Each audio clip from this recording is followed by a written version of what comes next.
hablar del tema la pequeña nube. Este es el tema que quiero compartir con ustedes. Y la pequeña nube nos habla de esa pequeña esperanza que cada uno de nosotros alberga en esos momentos de dificultad, donde sentimos que todo está en contra y que no vamos a poder seguir adelante, pero hay algo en el corazón que nos dice: no desistas, no abandones, mantente firme. A eso se refiere este tema de la pequeña nube que quiero compartirte. Y el profeta Elías es un hombre de Dios que a través de su fe nos puede comunicar mejor que nadie este mensaje. Para que cada uno de nosotros, que muchas veces sentimos que los cielos se han cerrado o que no vemos la más mínima esperanza o oportunidad de que algo mejore y decimos no hay más nada que hacer, pues hoy vamos a comprobar que Dios tiene la última palabra y que Él nos da la esperanza aún en el momento más difícil que tú y yo podamos vivir. El pueblo de Israel estaba pagando un alto precio por la desobediencia. En el momento en el cual el reino se había dividido luego del rey Salomón, el reino del norte estaba ocupado en este momento por un hombre llamado Acab, que dice la Biblia que lamentablemente no agradó al Señor, se alejó del Señor. Y una de las cosas que hizo Acab fue casarse con una mujer llamada Jezabel, que venía desde los Sidonios, en el norte de Israel. Una persona que adoraba a dioses como Baal y Acera, y que ministró el corazón de Acab, el rey de Israel en el norte, con esta idolatría. Y a raíz de esa idolatría y la persecución sobre el pueblo de Dios que mantenía la fe en el único Dios verdadero, Dios trajo consecuencias sobre el pueblo de Israel. Israel estaba dividido en dos: al norte estaba Israel con la capital en Samaria, y al sur estaba Judá, y la capital era Jerusalén. Una misma familia dividida en dos. Y resulta que en el reino del norte Dios envió a un profeta a hablarle al rey de parte de Dios, y el mensaje que le entregó fue el siguiente. Ahora bien, Elías, quien era de Tisbe, de Galaad, dice la palabra del Señor, le dijo al rey Acab lo siguiente: tan cierto como que el Señor vive, el Dios de Israel, a quien sirvo, no habrá rocío ni lluvia durante los próximos años hasta que yo dé la orden. Esta fue la palabra que Dios le dio a Elías para que se la diera al rey Acab. Ya usted sabe cómo un rey, un monarca, recibe una noticia como esta, porque esto es catastrófico. Él recibe esta noticia en medio de un momento en el cual las cosas aparentemente le estaban saliendo bien. Y en buen dominicano, lo que Elías está haciendo es aguándole la fiesta, dañándole la celebración. Se había casado, estaba próspero, todo le estaba saliendo bien, a pesar de que le había dado la espalda a Dios, pero Dios lo estaba observando, Dios lo estaba mirando. Él no se podía burlar del Señor. Y resulta que entonces se aparece Elías y le da este mensaje de parte del Señor. Y los cielos se cerraron sobre Israel por el pecado y toda la región fue afectada. Y fíjate que el profeta no le dio la cantidad de años que esto iba a suceder, pero ciertamente pasaron unos años considerables, más de 3, en los cuales la sequía fue insoportable. Se secaron los arroyos, se secaron los ríos, se echó a perder la cosecha, el pueblo estaba pasando hambre, el pueblo estaba en una gran necesidad, había una necesidad sanitaria, había una necesidad de bienestar horrible. Y todo esto, ¿culpa de quién? De Elías, porque Elías fue el que vino a desatar esa palabra que trajo un proceso tan difícil sobre el pueblo. Este mensaje no venía de parte de Elías, llegó a través de Elías, y lo tengo que especificar porque esta palabra era de Dios. El pueblo, el mismo rey que se dedicó a perseguir a Elías, le estaba echando a él la culpa, pero él simplemente fue el instrumento a través del cual este mensaje llegó. Y el mensaje tenía un propósito, el arrepentimiento del pueblo. Cuando tú y yo entramos en un proceso, Dios siempre tiene un propósito.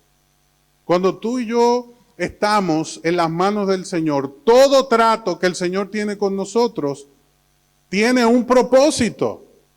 Y cuando nosotros estamos en una dificultad, tratamos de interpretar y entender lo que está sucediendo. Y decimos, ¿esto será oposición? ¿Será un trato de Dios? ¿Será una consecuencia por algo que yo he hecho mal? Y uno se pasa el tiempo juzgando y tratando de entender el por qué esto nos está sucediendo.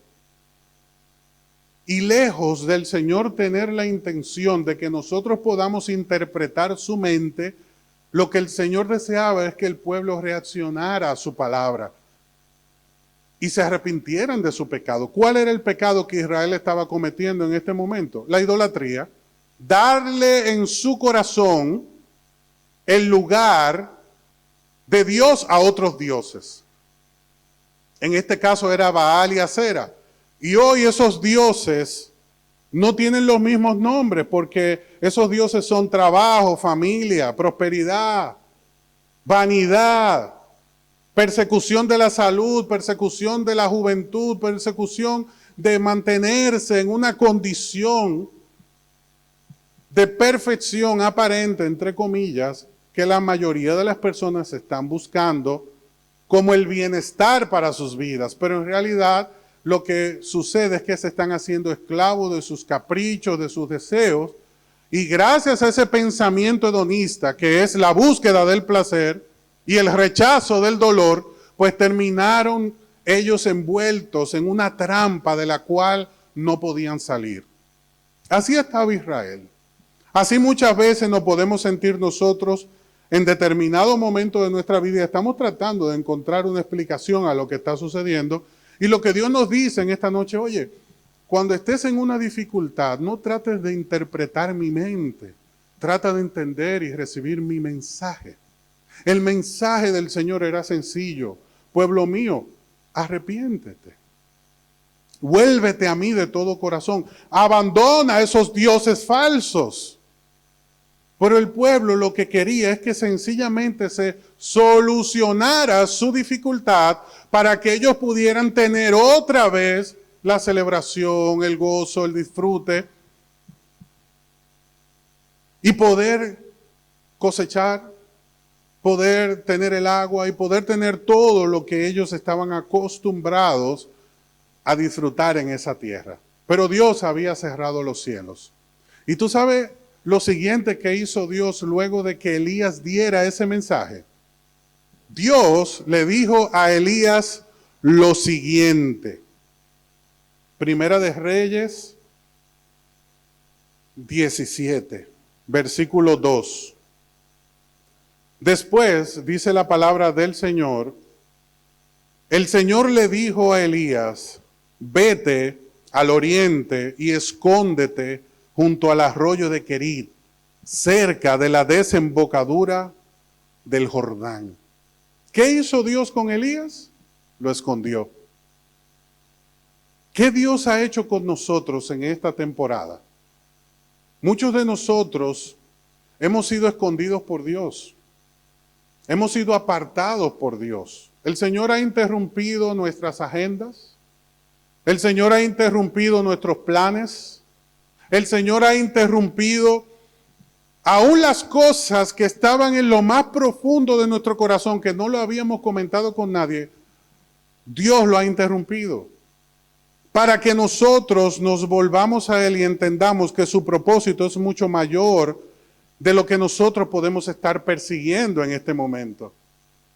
El Señor tomó a Elías y lo escondió, porque primero Dios sabía que Acab lo iba a perseguir, porque él fue que desató esa palabra de sequía y por eso el pueblo estaba en esa necesidad. Y Acab lo estaba buscando no para pedirle consejo, era para matarlo, para vengarse. Entonces, ¿qué hizo Dios en medio del proceso? Lo escondió.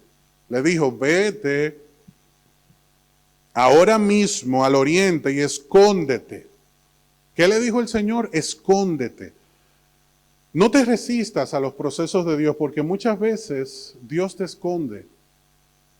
Te esconde del proceso natural, del desenvolvimiento, del movimiento al que estabas acostumbrado. Te esconde de amistades, te esconde de procesos que tú no entendías que esto iba a suceder, pero era necesario que se manifestara para que se pudiera establecer su plan y se pudiera establecer su propósito. Dios le dijo, tienes que apartarte, porque lo que va a suceder en el pueblo en este momento no va a ser agradable y todo el mundo te va a perseguir. Y a muchos de nosotros el Señor ha hecho lo mismo y nos ha apartado. Y quizás por eso vemos que hay amistades que teníamos, reuniones que asistíamos, personas que compartían con nosotros que hoy no están. Y no es porque hicimos algo malo, sino que Dios nos ha ocultado por un tiempo, como lo hizo con el profeta, para poder manifestar entonces el propósito que tiene en nuestra vida. En el proceso que tú y yo nos encontramos, el Señor no se olvida de nosotros. En el proceso que nos encontramos, Dios no deja de suplirnos, porque cuando Él estuvo en ese lugar que Dios le dijo, ve y escóndete, Él enviaba comida a través de los cuervos. Hay teorías de estudiosos que dicen que no eran cuervos literales, esas aves que conocemos, carroñeras, sino que eran una serie de beduinos que transitaban en la zona, que le llamaban los cuervos, y eran personas que le dejaban alimento a Elías. Y yo entiendo que eso puede ser cierto, pero no tengo dudas de que Dios puede usar cuervos, como dice el pasaje, para enviarle el alimento, porque para Dios no hay nada imposible.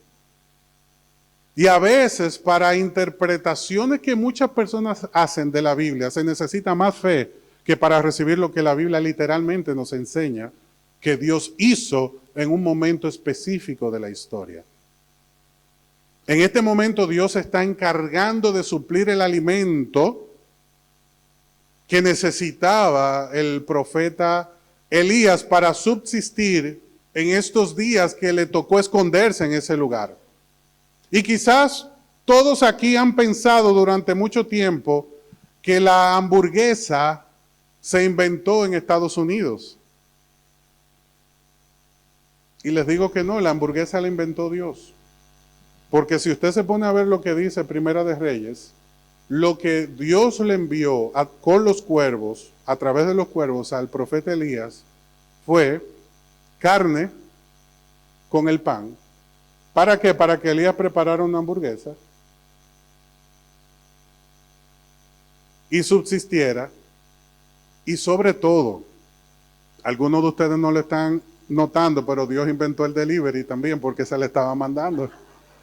O sea que le inventó la hamburguesa, aunque McDonald's no le da los créditos a Dios, tiene que pagar esos créditos a Dios. Y los delivery, ni fue Uber Eats, ni ninguno de pedidos. Ya el Señor ya usaba cuervos hace miles de años para enviar el delivery a sus hijos. Aunque usted no diga amén. Exacto, tampoco fue Amazon que inventó el delivery, fue Dios. Y eso es lo que está disfrutando Elías. En medio del proceso, en medio de la necesidad, él está viendo cómo Dios suple. Él está viendo cómo Dios obra. Él está viendo cómo Dios se ocupa de su necesidad. Pero ¿saben qué? Donde él estaba, dice la Biblia que el arroyo se secó. Y Elías tuvo que moverse. ¿Y a dónde fue Elías guiado por Dios? A Sidón. Y usted sabe de dónde venía Jezabel, la esposa diabólica que tenía Acab, el rey del norte, de Sidón. Acab estaba buscando, dice la Biblia, a Elías por todo lugar.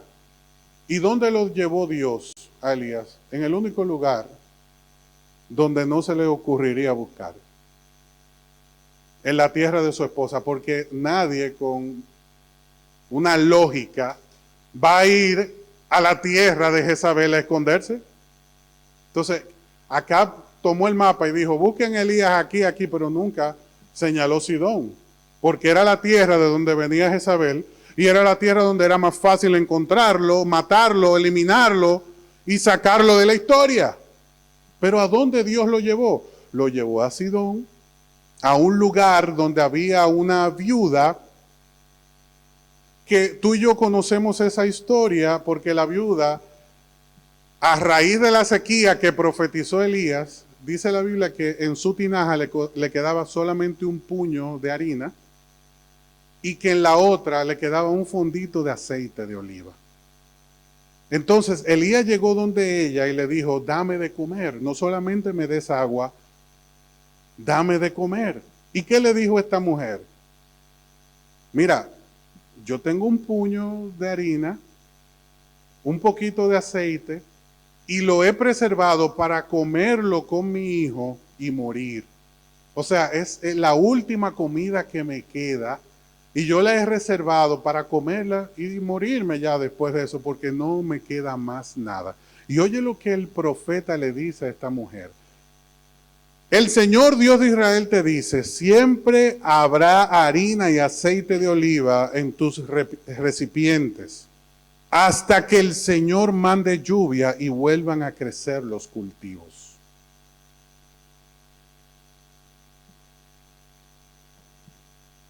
El Señor le dijo a Elías, ministra su corazón con fe. Y dile a ella que entregue esa harina y no le faltará nada. Y tú sabes que dice el verso 15, el verso siguiente, que ella hizo lo que Elías le dijo, y ella y su familia y Elías comieron durante muchos días, y no se queda ahí. Siempre había suficiente harina y aceite de oliva en los recipientes, tal como el Señor lo había prometido por medio de Elías. Yo creo que esto merece un aplauso al Señor. El Señor es poderoso. Resulta que en medio del proceso, no pierdas de vista lo que está sucediendo. El mundo estaba en sequía. La sequía era producto del pecado.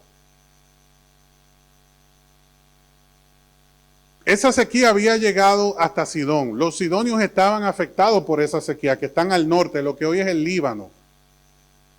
Al norte de Israel también esa sequía había llegado. Y esa viuda le creyó a Dios, la palabra que Dios puso en Elías. Y ese puñado de harina y ese aceite se multiplicó por muchos días, dice la palabra. En medio del proceso, en medio de la sequía, Dios sostuvo a Elías. Y Dios sostuvo a esta mujer que creyó la palabra que Elías compartió. Por eso hace un momento te decía, cuando Dios da una palabra, Él busca un resultado, Él busca una respuesta de parte nuestra. Él busca que tú y yo le correspondamos. Porque la actitud correcta que tenía que asumir Acab era decirle, pero espérate, que no llegue esa sequía, ¿qué yo tengo que hacer? Pero su respuesta fue la del orgullo y se mantuvo firme en lo que él creía que era correcto. Entonces estaba viviendo las consecuencias. Pero ¿qué pasa?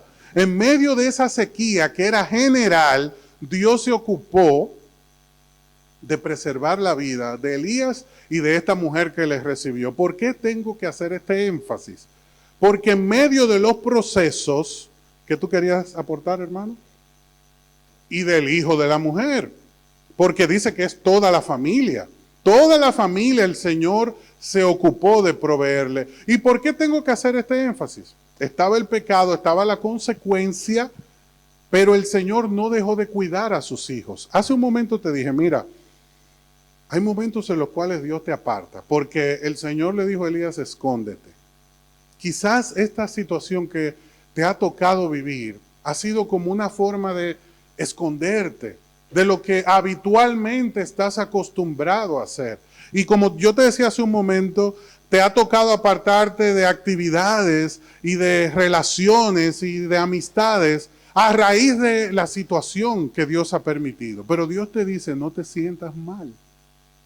porque en el proceso yo me voy a ocupar de sostenerte, porque Dios sostuvo a Elías.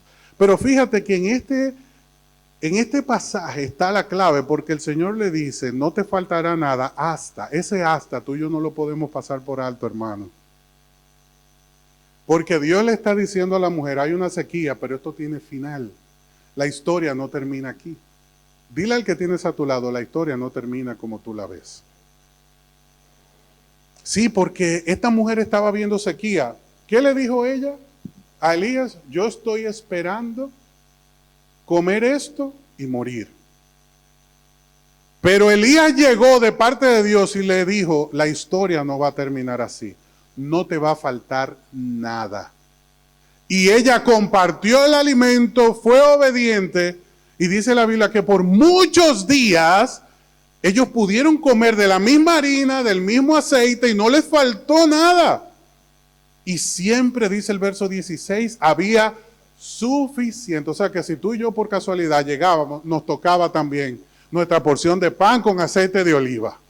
Aunque no digas amén. Todo el que pasara por ahí iba a tener lo suficiente. ¿Tú sabes por qué? Porque la obediencia trae la bendición de Dios a nuestra vida. La obediencia siempre trae la bendición de Dios a nuestra vida. Aún Dios esté procesando, porque hay familias que están en proceso, pero si tú eres un hijo de Dios, Dios se va a ocupar de cuidarte. Hay empresas que están bajo un proceso, pero Dios se va a ocupar de cuidarte. Hay congregaciones que están en un proceso, pero Dios se va a ocupar de cuidarte. ¿Por qué? Porque lo que Dios está esperando de ti y de mí es una respuesta.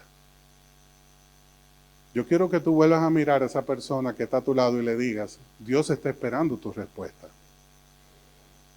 La respuesta de Acab era el arrepentimiento. La respuesta de la viuda que encontró Elías era la obediencia. La respuesta de Elías era creerle a Dios. ¿Y cuál es la respuesta que Dios está esperando de ti y de mí? ¿Qué es lo que Dios está esperando que tú y yo hagamos? Porque en ese acto de fe está la bendición. Tu obediencia hoy te prepara para la bendición que Dios tiene mañana para tu vida. No podemos cerrar este tema sin hablar de este punto. Está el proceso llamado sequía. Está la obediencia de Elías, la persecución de Acab, como puedes estar bajo persecución, intimidación, seguimiento de personas que no le agrada lo que Dios está haciendo contigo, ¿verdad? Está la obediencia de la viuda y que Dios trae la bendición. Pero Dios que conoce el corazón sabe cuando yo con la boca le digo amén, pero con el corazón todavía no estoy convencido. Agarre ahí esa palabra, convencido, porque a veces trabajamos por lo que aprendemos, por lo que entendemos, porque no nos cuesta nada, pero no necesariamente por convicción. Tengo que decirte algo importante. Esta mujer obedeció a Dios. Dice la Biblia, no lo digo yo, porque dice la Biblia que ella hizo lo que el profeta le dijo. ¿Cuántos dicen amén? Estoy en el verso 15. Ella hizo lo que el profeta le dijo. Y siempre había, dice el verso 16, suficiente. Pero todavía Dios que conoce el corazón sabe que ella no estaba convencida. Y vuelvo y te digo, Dios está esperando de nosotros una respuesta. ¿A qué no sabes qué pasó? Después de la provisión milagrosa, después de muchos días donde estaban viendo la bendición del Señor, ¿a qué no sabes qué sucedió? ¿Enfermó el hijo? Y dice la Biblia que no solamente enfermó, que rápidamente se complicó su situación y murió. ¿Y qué dijo esta mujer?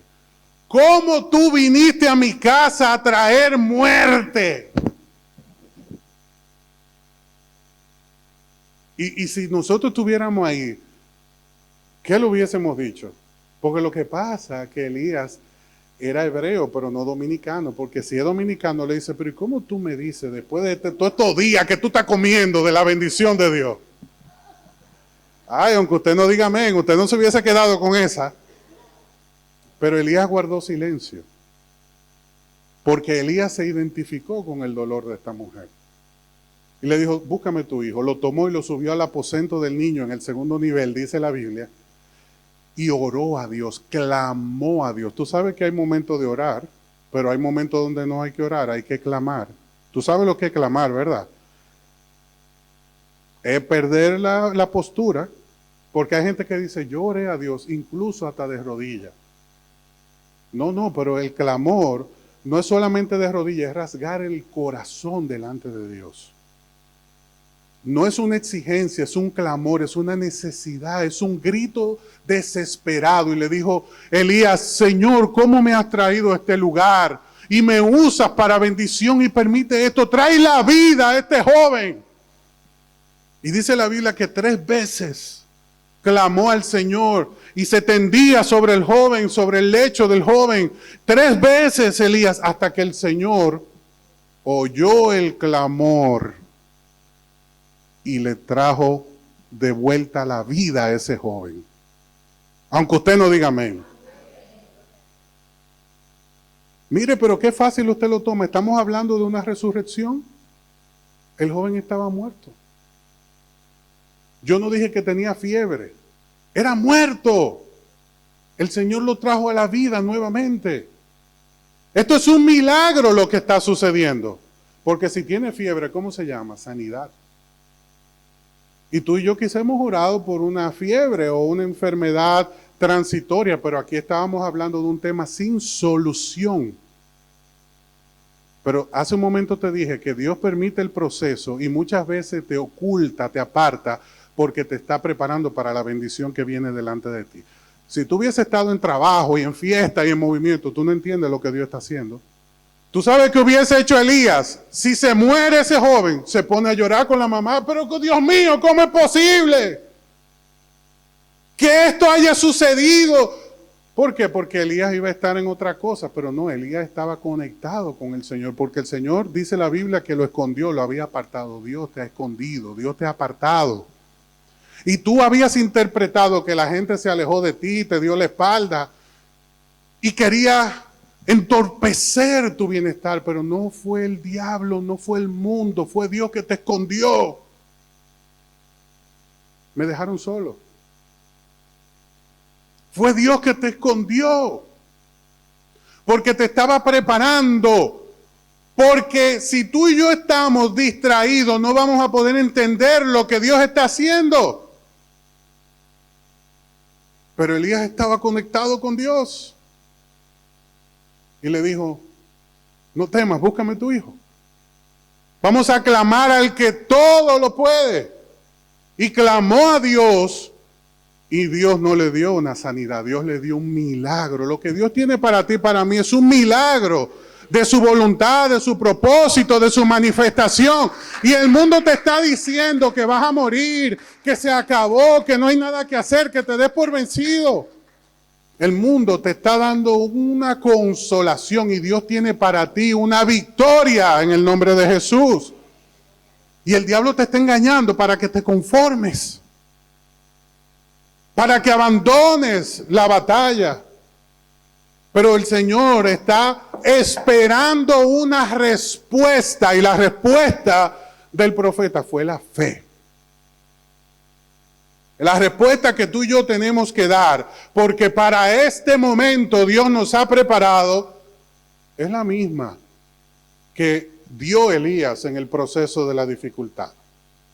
Y por eso él vio el milagro. Por eso él pudo ver la respuesta del Señor. Él clamó al Señor, porque es lo que nos dice el verso 21. Él clamó 3 veces al Señor. Así que no me digas, es que yo oré, hermano, vuelve a orar. Pero es que yo clamé, vuelve a clamar. No te des por vencido, no lo sueltes. Porque Dios no te dijo cuándo es que te va a responder. Y de todos modos, cuando Dios no va a hacer algo, Él te lo dice. Porque a Pablo Él le dijo, no me pidas más por eso. Bástate mi gracia porque mi poder, dice Dios, se perfecciona en tu debilidad. No me pidas más por eso.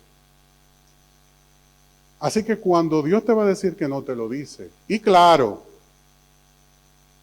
pero cuando Dios no te ha confirmado, no dejes de clamar. No dejes de buscar. Es que yo creo que Dios está cansado. Dios no se cansa. Dios se deleita en la oración de su pueblo, pero nos está enseñando a responder de la manera correcta. La historia no termina como nosotros la vemos, porque ese joven resucitó. Y ahora vamos al final de este mensaje. Acompáñame, por favor, al verso 24. Recuerda que esta mujer creyó la palabra de Elías y vio la provisión. ¿Lo recuerdan? Porque el aceite no se acabó ni la harina tampoco. Amén. Pero el hecho de que yo vea la respuesta no significa que mi corazón está convencido.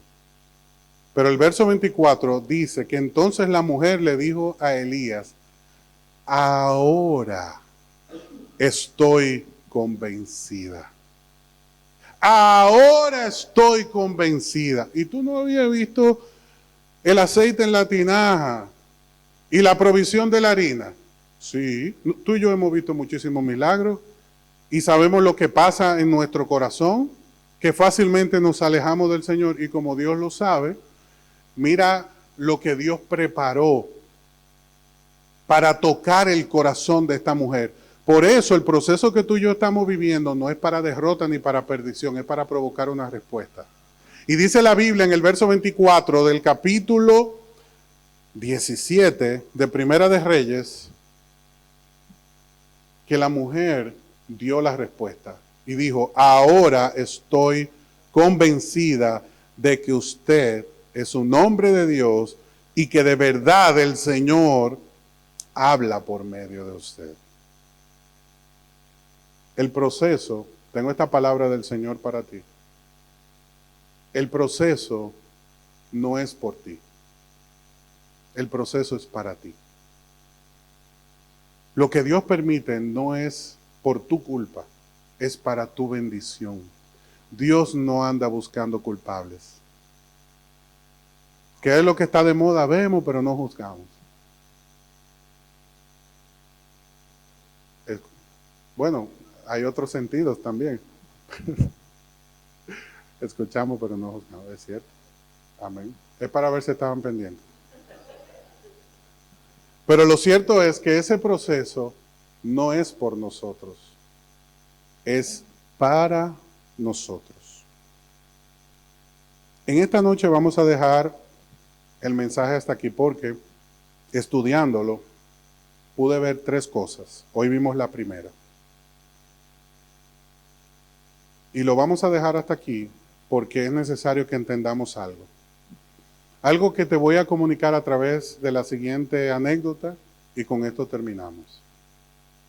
En una ocasión un agricultor decidió preparar su tierra para una buena cosecha. El tiempo era favorable, la tierra había descansado y todo era propicio, el clima, todo estaba preparado para una buena cosecha. Resulta que él buscó una semilla selecta y sembró su tierra. Pero en el tiempo que debía brotar de la tierra, el fruto no sucedió como él lo esperaba. Y todo el mundo estaba pendiente del suceso. Sus vecinos les decían, vecino, es el tiempo, pero cuidado si la semilla no estaba en buena condición. Y cada quien tenía una opinión y cada quien estaba interpretando el proceso de una manera distinta. Y lo cierto es que este agricultor estaba frustrado, pero él decidió esperar y confiar. Porque todo el mundo le decía, se echó a perder la cosecha, no esperes más, la semilla no va a dar fruto.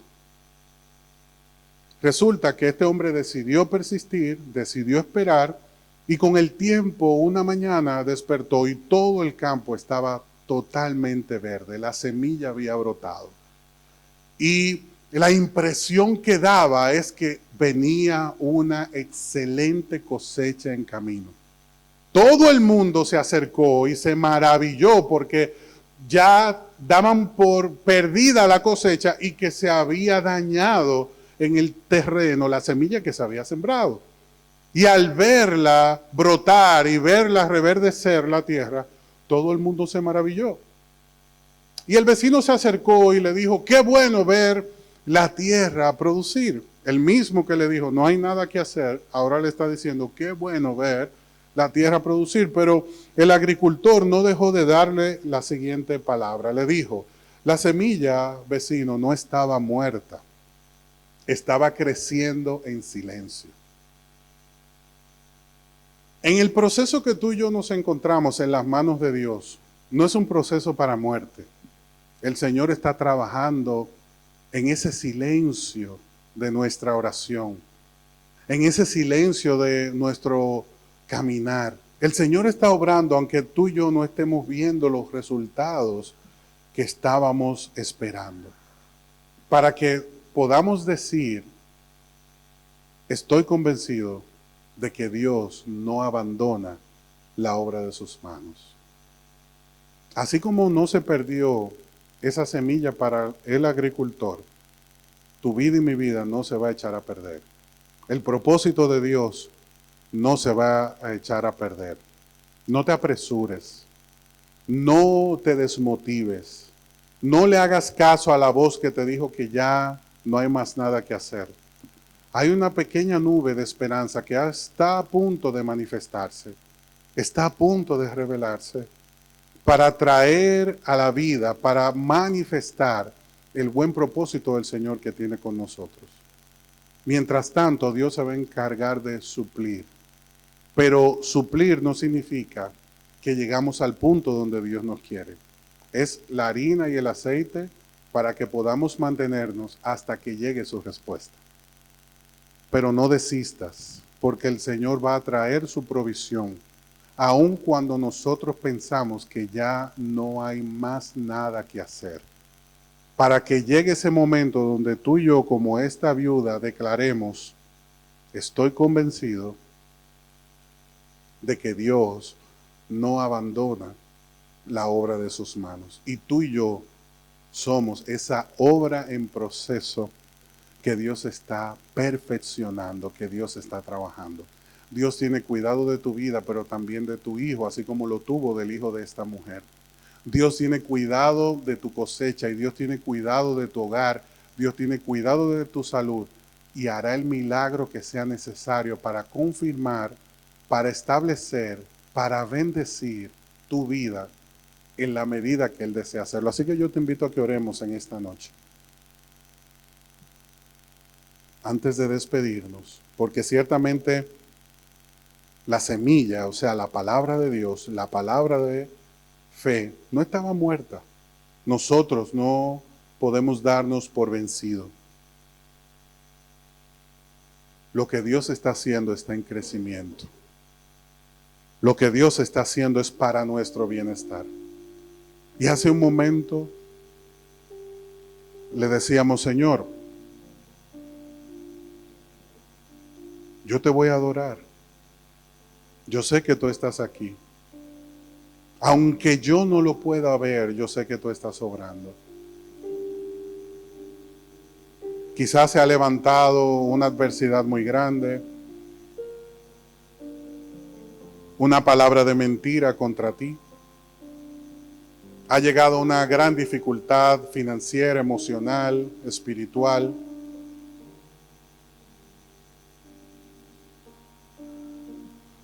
Y sentenciaste de tal manera el proceso que ya ni siquiera lo traías a memoria. Pero el Señor te dice en esta noche, no pienses como la viuda que dijo, comeré esto y moriré. Sino piensa como Elías le dijo, no te faltará nada.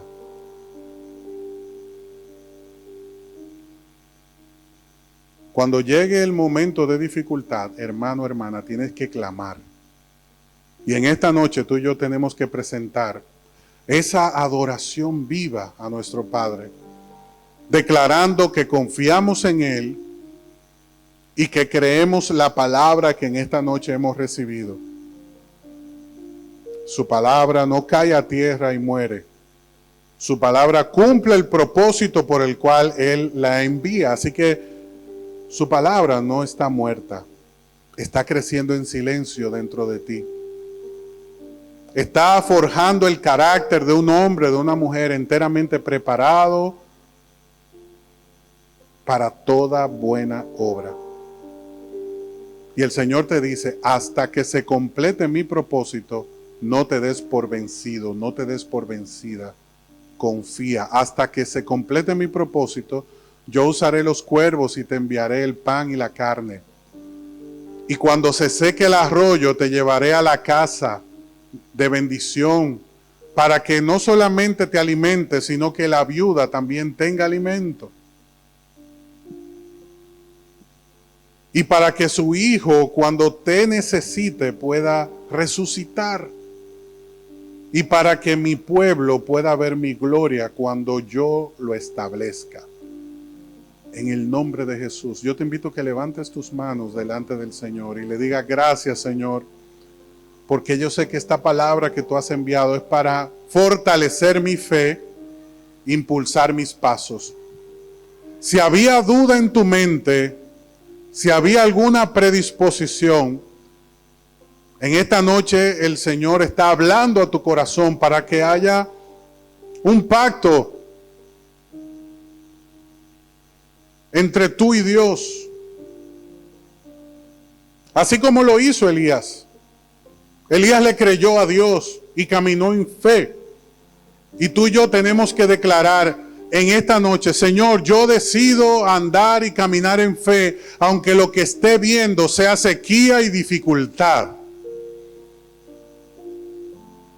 Yo decido levantarme y creer en ti. Y no poner mi mirada ni mi confianza en la circunstancia, sino poner mi mirada en ti, Señor. Ahora yo te invito a que le digas ahí donde está, Señor, ayúdame a esperar en ti. Fortalece mi fe, orienta mi corazón, porque te necesito, Señor. Necesito tu bendición en mi vida. Necesito tu abrazo en mi vida. Necesito tu cuidado en mi vida. Necesito tu sabiduría en mi hogar.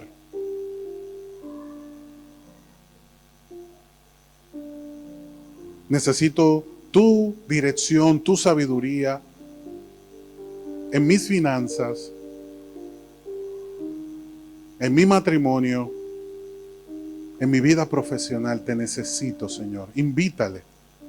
Invítale, porque esto era un trato y no por ti, sino para ti, para bendición. ¿Y cuál es tu respuesta para Dios en esta noche? ¿Cómo tú vas a corresponder a este llamado amoroso del Padre? Dile, Señor, yo quiero caminar contigo.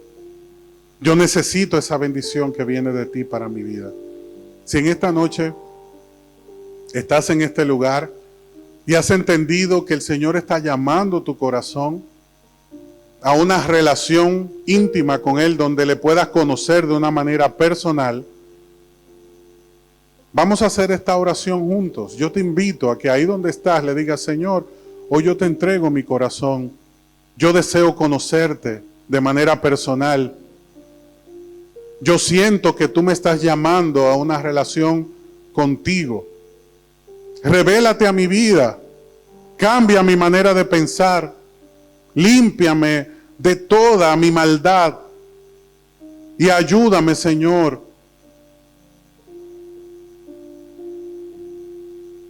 a experimentar esa nueva vida que tú tienes para mí. Yo te presento mi vida, yo te presento mi corazón. Yo deseo que tú lo cambies en el nombre de Jesús. Amén. Gloria a Dios. Te bendecimos, Señor. Si tú has orado así con nosotros en esta noche y has hecho esta oración de fe y es tu primera vez que la haces con nosotros, yo te pido que me permitas orar por ti. Solamente te voy a pedir que donde estás ahí sentado me puedas decir que tú has orado conmigo levantándome tu mano. Si tú has orado con nosotros, amén. Gloria a Dios, amén. Si alguien más ha orado conmigo, amén. Amén. ¿Alguien más hizo esta oración? Amén. Amén. Amén. Amén. ¿Alguien más? Amén. ¿Alguien más hizo esta oración? Gloria a Dios. Si tú has orado de esta manera, yo te invito por un momento que donde estás te pongas de pie y me permitas orar por ti. En esta noche tiene que quedar sellado lo que el Señor ha establecido en nuestras vidas. Padre, en el nombre de Jesús, yo te presento cada corazón que en esta noche se ha puesto de pie en tu presencia.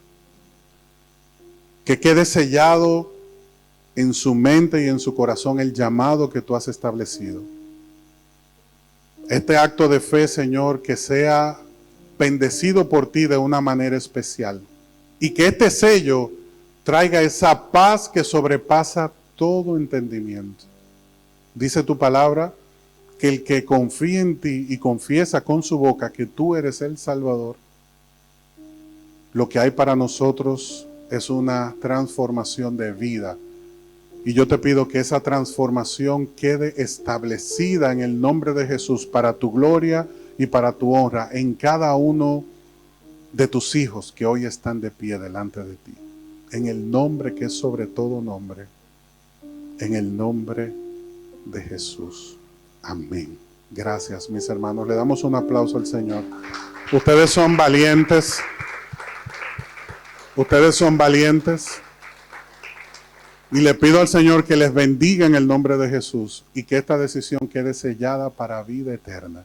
Y que ustedes vean un antes y un después en su caminar con Cristo. Amén.